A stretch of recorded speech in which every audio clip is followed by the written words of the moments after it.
আজকে তোমাদের শেখাবো মূলো ছেচকি বানানো। এর জন্য আমরা মূলোটা কেটে আর ভালো করে কুড়ে নিয়েছি বা গ্রেট করে নিয়েছি, মিক্সিতে পিষেও নিতে পারো, সঙ্গে শুকনো লঙ্কাও পিষে নিয়েছি। এবার কিছু বড়ি নিয়েছি একটা ফ্রাইং প্যানে সর্ষের তেল নিয়েছি। এবার বড়িগুলো একটু ভালো করে ভেজে নেব। বড়িগুলো অপশনাল, চাইলে দিতে পারো, না চাইলে নাও দিতে পারো, কিন্তু খেতে ভালো হয়। মূলো ছেচকির ওপরে বড়ি ভাজাটা গুঁড়ো করে দিলে খেতে বেশ ভালো হয়। বড়িগুলো ভাজতে দিয়ে দিলাম। বড়িগুলো একেবারে লাল করে ভেজে নিলাম। ভেজে এবার তুলে রাখবো।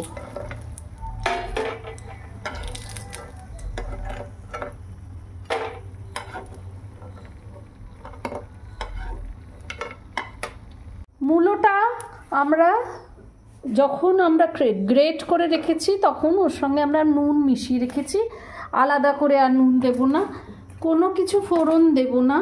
সোজা মূলোটা আমরা কড়াইয়ে বা ফ্রাইং প্যানে দিয়ে দেবো তেলের মধ্যে। আর যেহেতু লঙ্কাও দেয়া আছে সঙ্গে, আর কিছু দিতে লাগবে না, অল্প সামান্য হলুদ দিলেই হয়ে যাবে।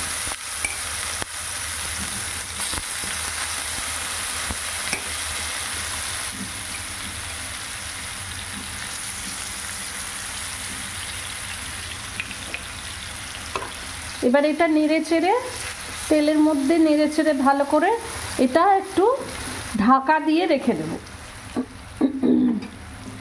ঢাকা দিয়ে এটা যে কুক হতে দেব। কুক মানে কুকও হবে, সঙ্গে ফ্রাইও হবে।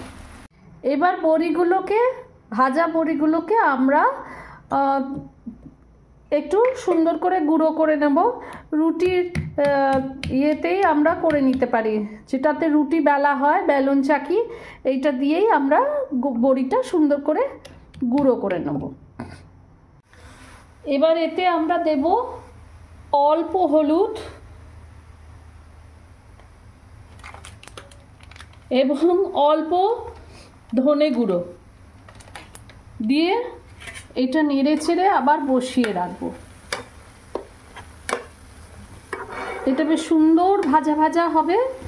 তারপরে আমরা এতে বড়ির গুঁড়োগুলো দেব ওপর দিয়ে সার্ভ করব। আপাতত এটা আমরা ঢেকে রেখে দেব। নিজের থেকেই যে জলটা ছাড়বে তাতেই রান্না হবে। আমাদের মূলো ছেচকি প্রায় রেডি। খুব সুন্দর লাল লাল করে ভাজা হয়ে গেছে। এইবার আমরা এই বড়িগুলো গুঁড়ো করে রেখেছি, এই বড়িগুলো এর ওপর দিয়ে রান্নাটা কমপ্লিট করব।